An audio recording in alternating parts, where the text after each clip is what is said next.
Hello learners, this is the 35th video of week 7. Hallo, schönen guten Tag allerseits. सभी को नमस्ते. Wie geht es Ihnen heute? Mir geht es auch super, danke. So, now I will ask you questions.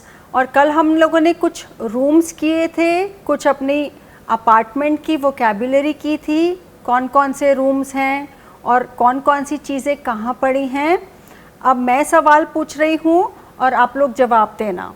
जैसे वो sind Sie jetzt, आप अभी कहाँ हैं, तो आप रूम बोल सकते हो कोई भी और आपको im या in der बोलना है. कल हमने in preposition की थी. सो अगर सिमर है das सिमर तो आप बोलोगे im, और अगर कुछ डी करके है क्यूशो जैसे तो आप बोलोगे in der Küche. तो आप कहाँ पर हैं अभी? im Arbeitszimmer, im Wohnzimmer, in der Küche, ऐसे बोलना है. ओके. वो kochen Sie, आप कहाँ पर कुक करते हो, कहाँ खाना बनाते हो? Sehr gut, in der Küche. Okay. वो lesen Sie die Zeitung, आप अखबार कहाँ पढ़ते हो? Im Wohnzimmer, auf dem Balkon, जहाँ पर भी आप पढ़ते हो वो आप बोलो. वो studieren Sie, आप कहाँ पढ़ाई करते हो? Im Arbeitszimmer, im Arbeitszimmer. अब ज़रूरी नहीं हर घर में एक स्टडी रूम भी हो, तो अगर आपका स्टडी रूम नहीं है तो आप लिविंग रूम में पढ़ाई करते हो तो आप बोल सकते हो Ich studiere im Wohnzimmer. Okay. Und wo spielen Sie Fußball? Im Garten. Im Garten. नहीं तो हम लोगों के घरों में छत होती है, छत को बोलते हैं Terrasse. Die Terrasse. तो उसके साथ बोल सकते हैं auf der Terrasse, छत पर. Ich spiele Fußball auf der Terrasse. Okay. So ये Esszimmer, Wohnzimmer, ये is this one word or is this a combination of two words? What do you think? Yes, it's a combination of two words. जैसे Esszimmer को देखकर हमको समझ में आ रहा है कि कुछ तो एसन से रिलेटेड है, लेकिन रूम भी है. तो ऐसा रूम जहाँ पर हम खाना खाते हैं उसको हम बोलते हैं Esszimmer. That means our dining room. तो हमने खाने पीने की चीज़ों को लेकर एक बार कॉम्पोजिटा सीखे थे, यानी दो वर्ड्स को मिलाकर एक वर्ड जो बनता है या तीन वर्ड्स को मिलाकर भी एक वर्ड बन सकता है. तो वोनन के कॉन्टेक्स्ट में कौन से कॉम्पोजिटास होते हैं? Let us have a look. सबसे पहला एसन और das Zimmer. खाने पीने की चीज़ों में हमने देखा था कि दो नाउन्स को कंबाइन करके एक और नाउन बन रहा है. कॉम्पोजिटा में ज़रूरी नहीं हमेशा दो नाउन्स को लेकर एक नाउन बने, उसमें एक वर्ब और एक नाउन का कॉम्बिनेशन भी हो सकता है. जैसे हम देखेंगे यहाँ पर एसन is a verb, das Zimmer है द रूम, और क्या बोला था हमने कॉम्पोजिटा में लास्ट वाले वर्ड का आर्टिकल लगेगा. So it is das Zimmer. तो ये बना das Esszimmer. पूरा एसन नहीं लिखते, das Esszimmer. Wohnen plus das Zimmer, das Wohnzimmer. Schlafen plus das Zimmer, das Schlafzimmer. Arbeiten plus das Zimmer, das Arbeitszimmer.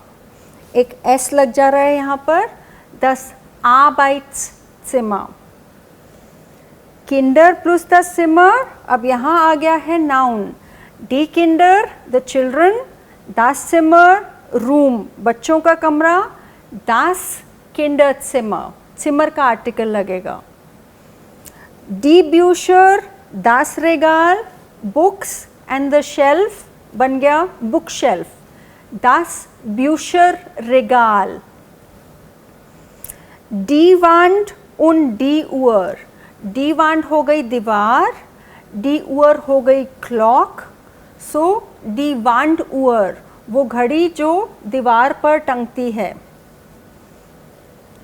Das Bett und die Decke, das Bett is the bed und die Decke is the sheet, bed sheet, so die Bettdecke.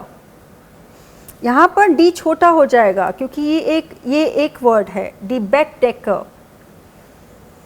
Der Garten, der Stuhl दोनों को मिला के हुआ der Gartenstuhl, वो वाली chair जो garden में रखी है, der Gartenstuhl. ऐसे ही वो वाली टेबल जो गार्डन में रखी है उसको क्या बोल सकते हैं, ट्राई करो, der Gartentisch, der Gartentisch. Die Kleider, der Schrank क्या बना, der Kleiderschrank. An almirah of clothes, der Kleiderschrank. Das Haus, die Tür, die Haustür, घर का दरवाज़ा, die Haustür. Das Büro, der Stuhl, der Bürostuhl, जो office में chair पड़ी है वो वाली चेयर, der Bürostuhl. और लास्ट में again let us have an example with a verb and a noun. schreiben और der Tisch क्या बना, der Schreibtisch. जिस टेबल पर आप काम करते हो that is der Schreibtisch. So aren't these interesting? So German language में ना सिर्फ 2 वर्ड्स को लेके एक नया वर्ड बनता है बल्कि कई बारी 3 वर्ड्स को लेके भी एक वर्ड बनता है. जैसे अगर हमको बोलना है हमारे मेन दरवाज़े की चाबी या हमारे घर के दरवाज़े की चाबी, तो das Haus हो गया घर, die Tür हो गया दरवाज़ा और चाबी हो गई der Schlüssel. तो उसको हम क्या बोलेंगे, der Haustür Schlüssel, der Haustür Schlüssel. सो ऐसे ही आप घर पर एक्सपेरिमेंट कीजिए, कितने वर्ड्स लेके एक वर्ड बन सकता है. Try to see which all words are there. There are many interesting words in the German language जो कि कॉम्पोजिटा के रूप में दिखते हैं. हाँ, ओके, हम लोगों ने ऑलरेडी कर लिया है इश्क के साथ माइन माइनर, दू के साथ डाइन डाइनर. एक बारी इसको रिवाइज करते हैं. इसको क्या बोलते थे, इश माइन दू डाइन एयर जाइन जी ईयर, याद आ रहा है कुछ? या दिस वाज पोजेसिव प्रोनोमन या फिर पोजेसिव आर्टिकल. अगर तो नोमिनेटिव में था तो कैसे लग जा रहा था, डेयर के साथ माइन, डी के साथ माइनर, दास के साथ माइन. लेकिन अगर अक्यूज़ेटिव में आ जा रहा था तो क्या चेंजेस हो रहे थे उसमें, माइन का बन रहा था माइनन, जैसे डेयर का बन रहा था डेन, सो माइन का बनता है माइनन. और बाकी दोनों सेम रहेंगे, डी का बनेगा माइनर वैसे ही रहेगा और दास का रहेगा माइन. अब ये हमको थ्योरी में पता है. Shall we see some examples with his and mine. और माइन कब लग रहा है और माइनर कब लग रहा है, डेयर और दास का कुछ आर्टिकल है तो माइन, और डी या फिर प्लूरल है तो माइनर. अब मैंने एक सेंटेंस यहाँ पर नोमिनेटिव का दिया है, एक सेंटेंस दिया है अक्यूज़ेटिव का. Look at it carefully. आपको क्या लोकेट करना है यहाँ पर, subject, verb und object. Das ist mein Balkon. This is my balcony. Mein Balkon is the subject, so that will be nominative. Der Balkon होता है, so it will remain mein Balkon. Ich finde meinen Balkon groß. I find my balcony big. Subject ich, Verb finden. Object Akkusativ Balkon. Der Balkon changes to den. Mein changes to meinen. Next example with du and dein. Wo ist deine Toilette? Where is your toilet? Deine Toilette ऊपर वाले sentence में nominative, क्योंकि वो हमारा इकलौता subject है. Second sentence में Ich finde deine Toilette nicht. मैं तुम्हारा टॉयलेट नहीं ढूंढ पा रही हूँ. I am not able to find your toilet. So I is the subject. क्या नहीं ढूंढ पा रही? Toilet. That is accusative object. Die Toilette है, so meiner remains meiner and deiner remains deiner. Er, sein, he and his. Wie ist seine Adresse? What is his address? ऊपर वाला sentence nominative. अब आप खुद बताएंगे क्यों. Ich suche seine Adresse. I am looking for his address. दोनों में seine रहा, क्योंकि die Adresse है तो कोई चेंजेस नहीं हैं. She and her, sie und ihr या ihre. Das ist ihr Schlafzimmer. This is her bedroom. Sie findet ihr Schlafzimmer gemütlich. Gemütlich का मतलब cozy and comfortable. Gemütlich. So she finds her bedroom comfortable. Es and sein. Das ist sein Wohnzimmer. This is his living room. Sein Wohnzimmer mag ich besonders. I really like his living room. तो यहाँ पर एक बार देखो, हमने थोड़ा word order change कर दिया है. इस वाले केस में हमारा सब्जेक्ट क्या है? इश. क्योंकि आपको देखना है वर्ब किसके साथ कॉन्जुगेट हो रही है. म्योगन इज टू लाइक. इश के साथ माग. इश माग sein Wohnzimmer besonders. Besonders मतलब खास. मुझे उसका लिविंग रूम कुछ खास पसंद है, कुछ ज़्यादा पसंद है. हाँ, ये नहीं कि लिविंग रूम मुझको पसंद करता है. सब्जेक्ट देखना है किसको. Who likes the living room. So who is always subject. तो हमारा इश यहाँ पे हुआ सब्जेक्ट. Wir के साथ unser, unsere. Das ist unser Keller. Keller, der Keller. Der Keller का मतलब बेसमेंट या फिर seller. Wir besuchen unseren Keller selten. हम लोग अपने बेसमेंट एरिया को बहुत ही कम विज़िट करते हैं. So it becomes unseren Keller, क्योंकि ये था der Keller. So accusative object. Ihr के साथ था euer और eure. Wo ist euer Garten? तुम लोगों का गार्डन कहाँ है? So euer Garten is the subject. Ich möchte euren Garten sehen. I would like to see your garden. So euer changes to euren because it is their garden. Der changes to den. Euer changes to euren because it is coming in place of object. Sie, ihr या ihre. Ihre Küche ist möbliert. Your kitchen is furnished. आपकी kitchen जो है furnished है, already सब कुछ लगा हुआ है. Mögen Sie Ihre Küche? क्या आपको आपकी किचन पसंद है? Sie is the subject. Ihre Küche is accusative object. And the last one, they and their. Sie small and ihre small. Ist das Ihre Garage? क्या ये उन लोगों का गैरेज है? Ist das Ihre Garage? Ich finde Ihre Garage schmutzig. Schmutzig, dirty. Ich finde Ihre Garage schmutzig. या बहुत सामान बिखरा हुआ है, बहुत ही गंदा रखा हुआ है. So for yourself also, for your rooms, try to make sentences like this. एक nominative में बनाना है, उसके बाद एक accusative में बनाना है.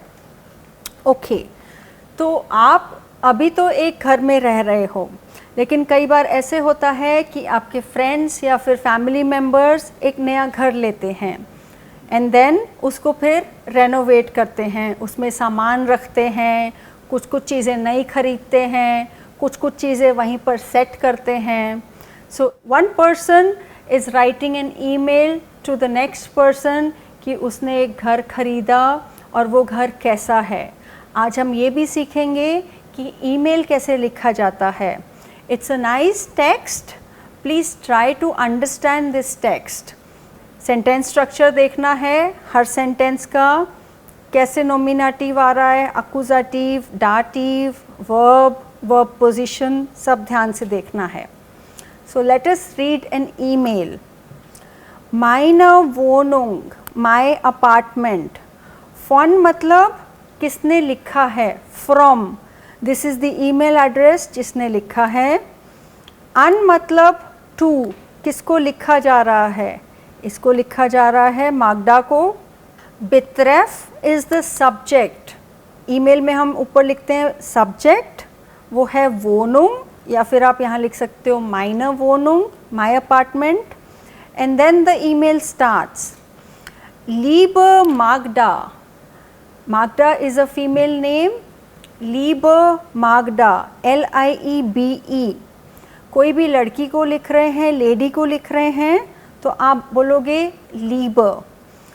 किसी मेल को लिख रहे हैं तो आप लिखोगे Lieber, Lieber. एक R ऐड कर देना तब. सो Liebe Magda, कॉमा, और फिर जो सेंटेंस का स्टार्टिंग वर्ड है वो होगा छोटा. Endlich ist es so weit. Finally we are done. ना finally काम ख़त्म हुआ, या फिर we have shifted. Seit 2 Wochen haben Tom und ich die neue Wohnung und ich bin gestern eingezogen. इस मेल में प्रेजेंस भी आ रहा है, परफेक्ट भी आएगा, प्रेपोजिशंस भी आएंगी. सो थोड़ा सा ध्यान दे के देखना है. Since 2 weeks, seit 2 Wochen, second place पे आई वर्ब haben, क्योंकि दो लोग हैं, Tom und ich. Tom und ich, die neue Wohnung. 2 हफ्ते से हमारे पास एक नया अपार्टमेंट है. And I shifted yesterday. Ich bin gestern eingezogen. The original verb is einziehen. Einziehen मतलब to move in. E-I-N-Z-I-E-H-E-N. Einziehen. It's a separable verb. इसका perfect हुआ helping verb sein के साथ. Ich bin gestern eingezogen. I moved in yesterday. Jetzt रेनोविeren wir das Zimmer. अब हम लोग room को renovate कर रहे हैं. कौन से रूम को? Das Wohnzimmer. Now we are renovating the living room. Und Tom zieht nächste Woche ein. और टॉम जो है अगले हफ्ते शिफ्ट करेगा. Tom will move in next week. Mein Zimmer hat circa, CA is the short form for CIRCA, circa. circa मतलब around. 18 क्वाड्राटमीटर. मेरा room लगभग 18 square metre लंबा है.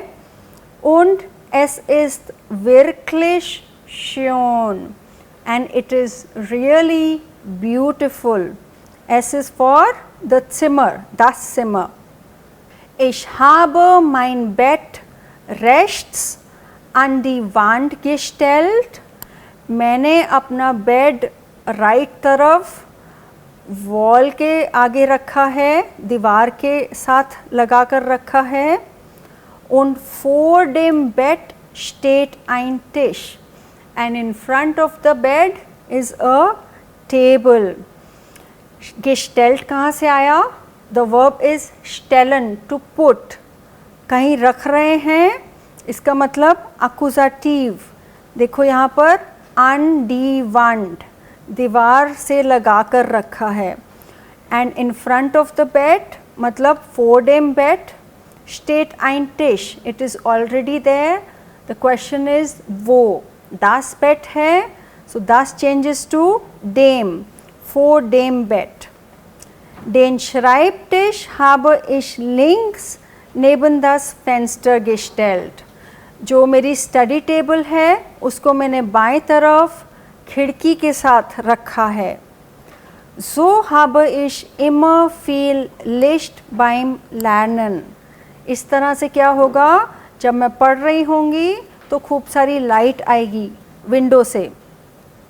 Auf dem Schreibtisch steht mein Computer. So my computer is there on the study table. Question is वो, der Tisch है, बन गया dem. Links an der Wand steht ein Regal. Left side दीवार पर है एक shelf. In das Regal stelle ich meine Bücher. Book shelf में मैं रखती हूँ अपनी books. Stellen is the verb, कहाँ रख रहे हैं, सवाल है wohin. Das Regal, so in das Regal, Akkusativ. Das remains das. Ich habe einen Teppich auf den Boden gelegt. मैंने कारपेट जो है ज़मीन पर बिछाया है। Ach ja, अरे एक minute. Tom hat eine Waschmaschine gekauft. Tom ने एक वॉशिंग मशीन भी खरीदी है। Gebraucht natürlich, सेकेंड हैंड है of course. Die haben wir in die Küche gestellt. उसको हमने रखा है किचन में। Vielleicht kommt sie später ins Bad. May be उसको बाद में शिफ्ट करेंगे बाथरूम में। When alles fertig ist, जब सब काम हो जाएगा, machen wir eine Party. We will do a party. Dann kannst du dir alles ansehen. तब तुम आकर सब कुछ खुद देख लेना। So, und jetzt muss ich Tom helfen. तब फिर ठीक है, अब मैं जा रही हूँ टॉम को थोड़ा सा हेल्प करने। Er kocht in der Küche. वो किचन में खाना बना रहा है। So, liebe Grüße, lots of love and greetings. Liebe Grüße, Peter. Peter is the one who is writing. So now it's your turn. You all also try to write an email to your friend कि आप अपने घर में अभी shift हुए हो and describe to your friend how is your new apartment. कितने rooms हैं, कौन सी चीज़ कहाँ पर रखी है, किस रूम में रखी है, और फिर prepositions के साथ भी कौन सी चीज़ किसके साथ रखी हुई है। ऐसा डिस्क्राइब करना कि सामने वाले को समझ में आ जाए कि आपका घर कैसा दिखता है। So, alles Gute, all the best. Danke schön für das Mitmachen. Auf Wiederhören, auf Wiedersehen.